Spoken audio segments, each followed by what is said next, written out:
What is this? What the hell is happening? Oh my God. Now tell me what is going on.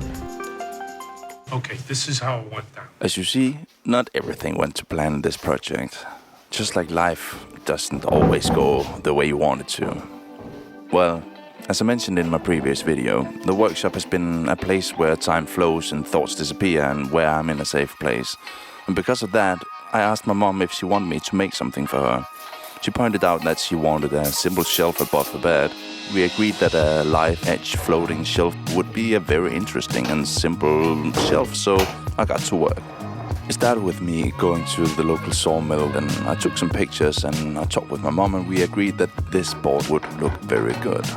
And boards like these are rarely flat, so as you see, the track couldn't lay flat on the board, so I had to shim it up in one spot to make it flat, and as always, the phone starts ringing as soon as you're about to do something. Then I started cutting to length before I met this loud and dangerous snake inside the workshop. And if you pay attention, you can even see it on camera in a bit.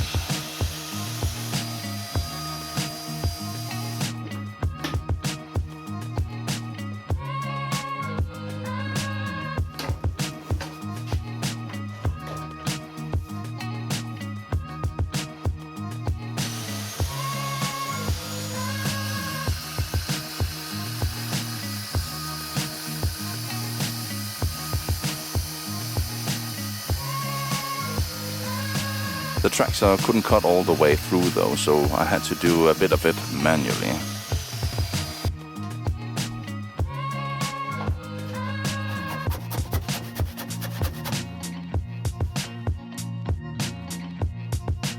The bark is a weak spot and will eventually come off anyway, except if you preserve it with epoxy or something like that. Personally, in some cases it can look great, but not in this case, so off it went and the longest piece got a spot on the wall behind me.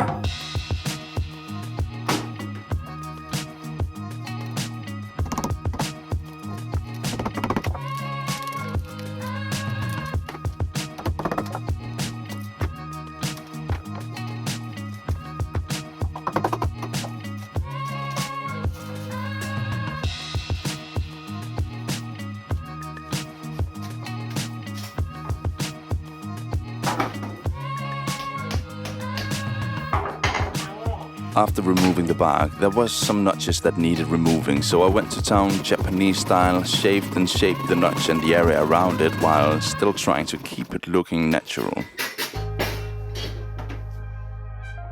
I used a somewhat cheap carving disc from Amazon on my angle grinder before switching to a steel brush and gently going over the live edge surface.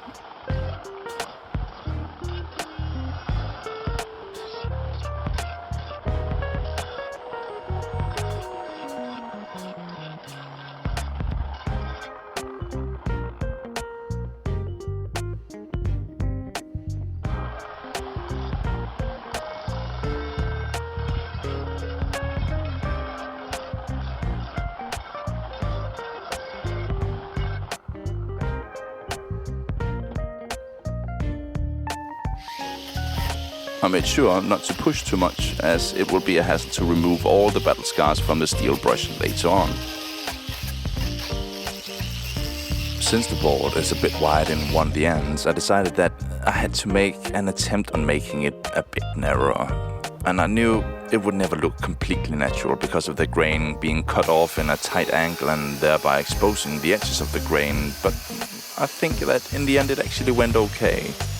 And especially because there's just a tiny portion of the shelf actually being a man-made live edge part. So it's okay. I used my track saw with a slight angle on it to remove some of the material. Then I attempted on using my reciprocating saw, but with no luck since I don't have any sharp blades at all. So I had to go back to the manual labor, which went a bit slow, but that's to be expected.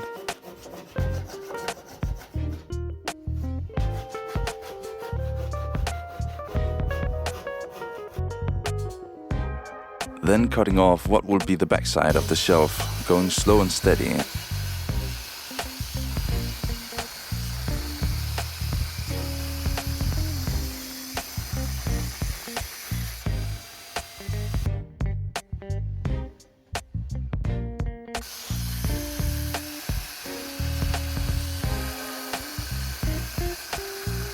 and since I'm stupid, I yet again decided that a reciprocating saw will be a very good way of removing the leftover material from the track saw. Before I realized that manual labor was the only way forward, of course.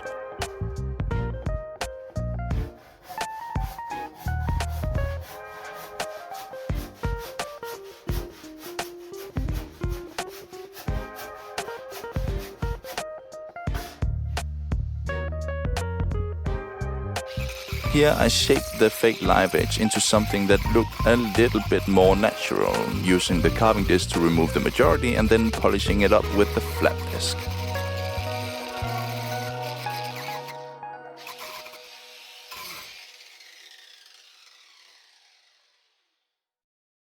Since the board is twisted, I removed the high spots with a hand plane before putting it on my jointer to make it close to flat on one side.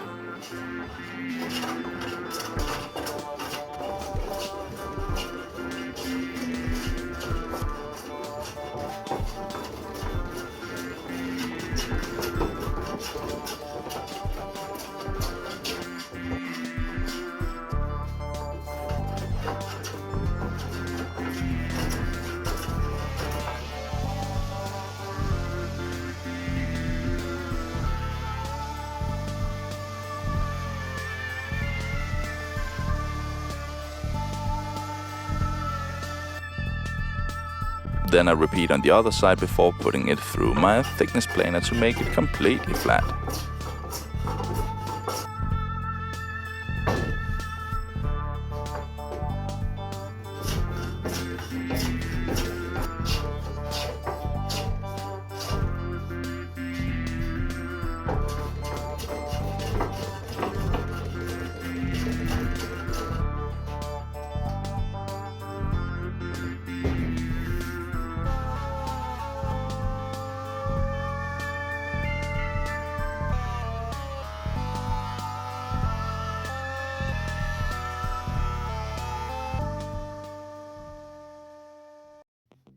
At this point it started looking good, but the live edge was still untouched, so I went to town with a foam pad on my sander, removing the worst of it, and this took a long time.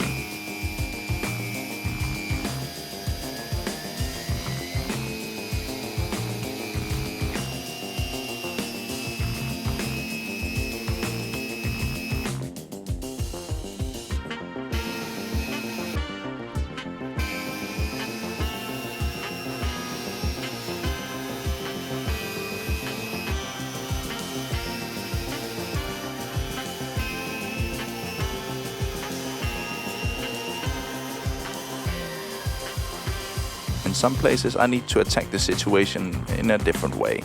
So I decided that a gooseneck scraper would be the perfect tool for this job. And as you see, I didn't always use it as intended, but sometimes using a tool the wrong way is the right way of progressing. And since this wasn't dangerous in any way, I considered it okay to abuse the scraper.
Now, most of it was gone, and the rest I could just leave that for the final touch-up.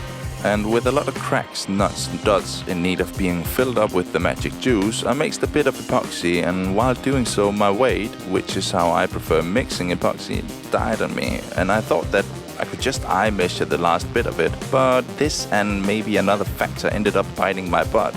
So I continued and I filled up the holes, then I went to bed, assured everything would be fine. Spoiler alert, it wasn't fine.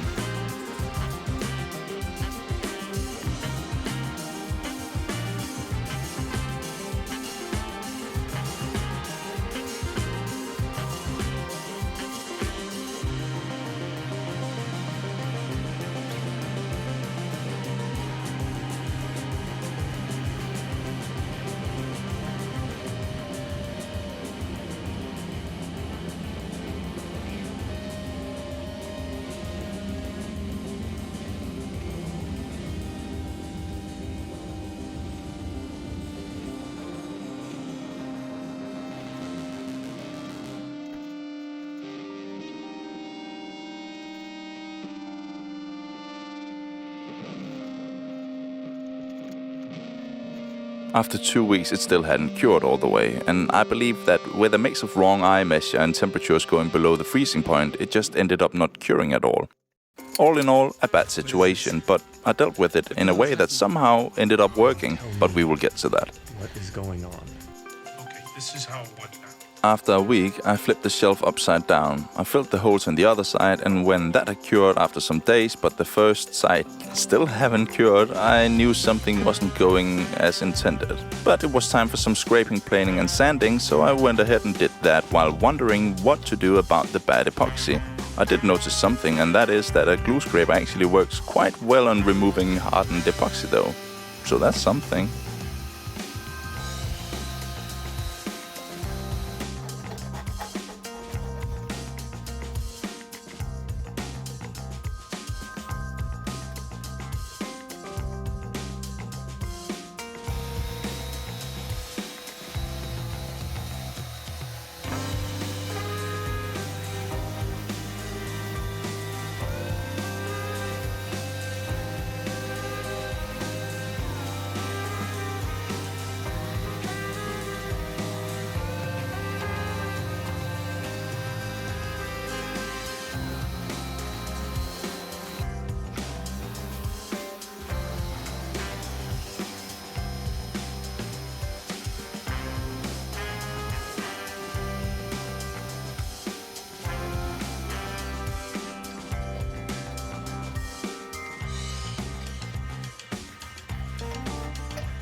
After dealing with the epoxy, I cut the shelf to length, and when you don't have a dedicated miter saw station, there will be a lot of adjustment tapping involved, as you see.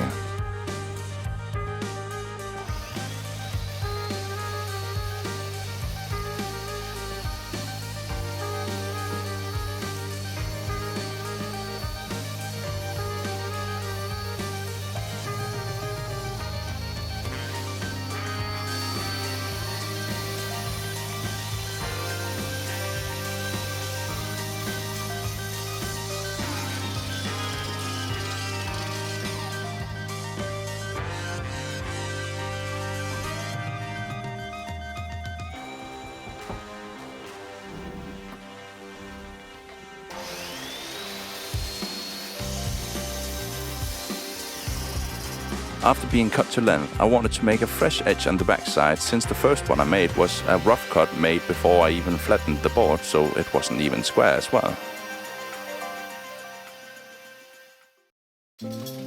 Then it was time for the brackets. I went with 2 different lengths of brackets, since I was a bit scared of drilling all the way through the shelf on the narrow part, so I went with one that was just a bit shorter than the other 3. And to make it easy for future me when mounting these on the wall, I decided that 50 centimeters between each other would be a good way of distributing the brackets.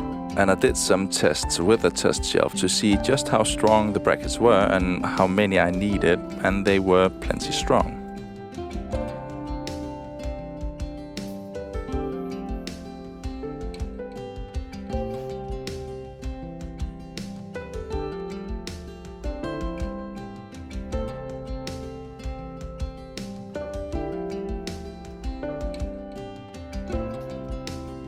The important part when it comes to these brackets is to be very precise when drilling your holes, because even though these brackets have some adjustability to them, they cannot correct everything.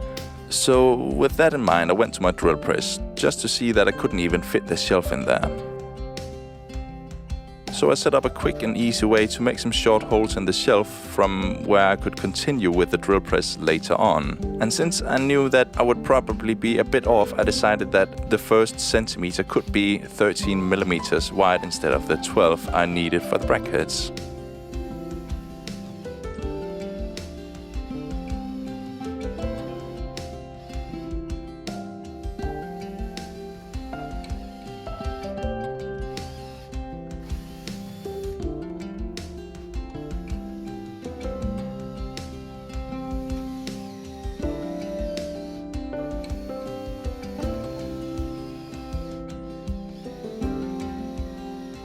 Then I continued with my drill press, but since the drill press couldn't reach all the way to the bottom either, I had to use my hand drill once again, and this time I went with a 12mm drill bit just to make sure that it would be the right size. And at this point the hole that I made on the drill press were already straight, and that kept the drill bit from my hand drill aligned. I know it's hard to see since my camera turned lazy at this point, but you will see me use my hand drill, and this is where I drill out the last portion of the material. After drilling the holes, I had to make these recess holes for the brackets to go into themselves, and a router would be a very good and efficient tool to do so, but I decided that chisels would be even greater since it would only take like a long time and also be a hassle to do it, so that's what I did, and it actually ended up fine.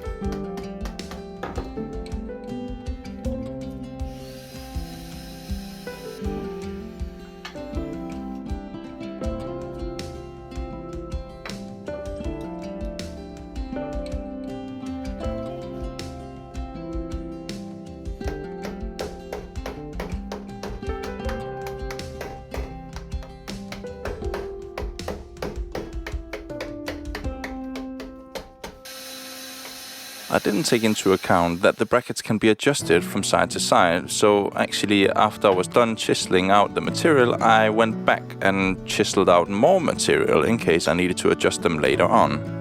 I didn't have to adjust them later on, but at least I was on the safe side, and better safe than sorry. Do you remember that epoxy that didn't cure well? Well, it kept bleeding, and I decided that I would try putting some hardener on a Q-tip and then try putting it on top of the bleeding epoxy. And somehow that ended up working, so maybe I was lucky and maybe there's a good explanation, I don't know, but in the end it ended up working.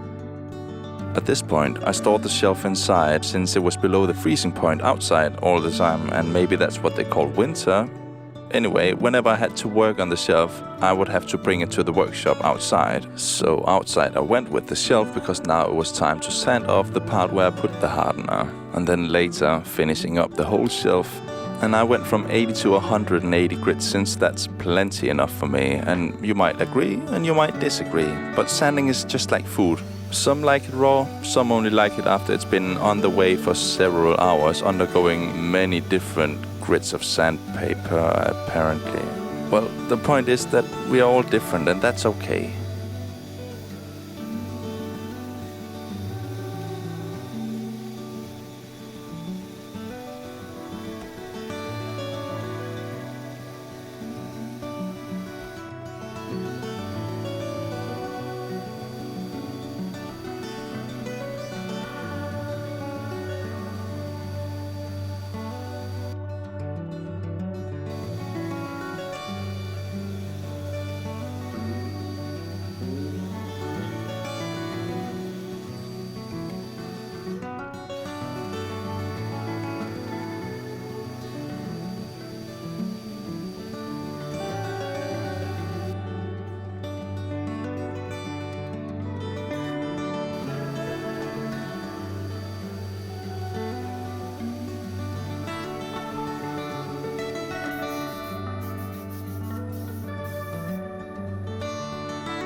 After finishing with the sander, it was time to give it some oil, and since I'm from Denmark, I don't necessarily use all your favorite brands, so I went with a Goi transparent træolie that you probably don't know and will never use, but yeah, I used that, and I put it on, let it sit for 20 to 30 minutes, then I wiped off the excess,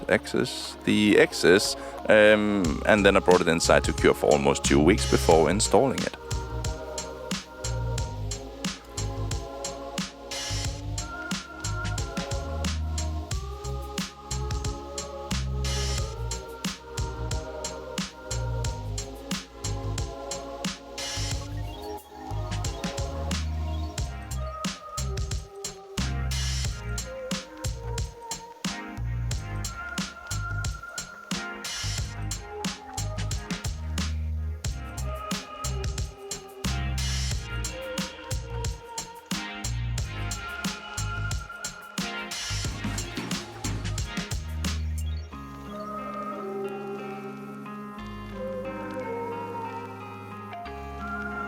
And at this point, I must admit that if you look closely, you can see this tiny dot, this tiny hole in the big knot. And sadly, there was a part of the epoxy that just didn't cure even after I used the hardener on it. So I had to remove that, and I didn't have any more black ink. So we just agreed that it didn't really matter since it was just this tiny dot. And it's probably even more visible, like more highlighted from this angle than in real life. So I guess it's okay.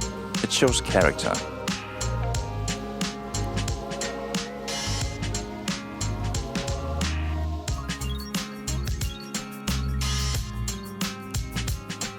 Now I had to install the brackets, and past me made it easy for me to measure and mark where they would go, so I thanked him before making marks on where to drill.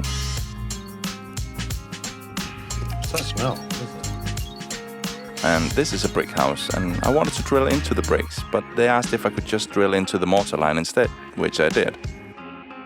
But when you drill into the mortar, it's just not as strong as drilling into the bricks, depending on what type of bricks you have in your walls, of course. It's actually pretty situational, but for the most part, bricks are stronger than mortar. And at one spot, the plug just didn't grab onto the mortar because it was too weak, so I put in a bigger plug, and then it ended up working fine. And you'll see me do this a bit later. An important part of using plugs is that after your screw has already tightened all the way to the wall, you use a screwdriver and you slowly keep tightening the screw, since this will expand the plug more inside the hole and therefore making more grip inside the hole you made. If you screw very slow and careful, you can also use a drill for this, but using a screwdriver, you just have more control and feel of the situation. And that's what you see me doing here before I start adjusting the angle of the brackets to make sure that the shelf will be square to the wall.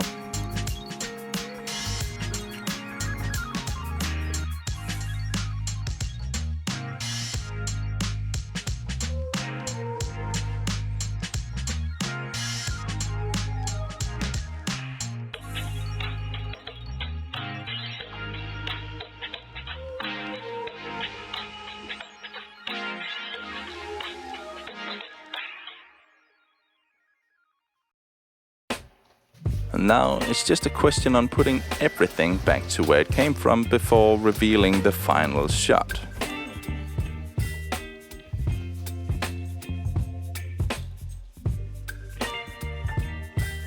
And this is how it ended up looking. And I think it looks amazing.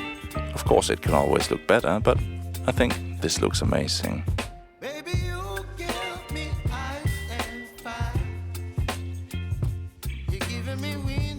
Anyway, thank you for watching, and if you like this, maybe consider liking or subscribing. It means a lot to me and it costs you nothing. Thanks. Bye.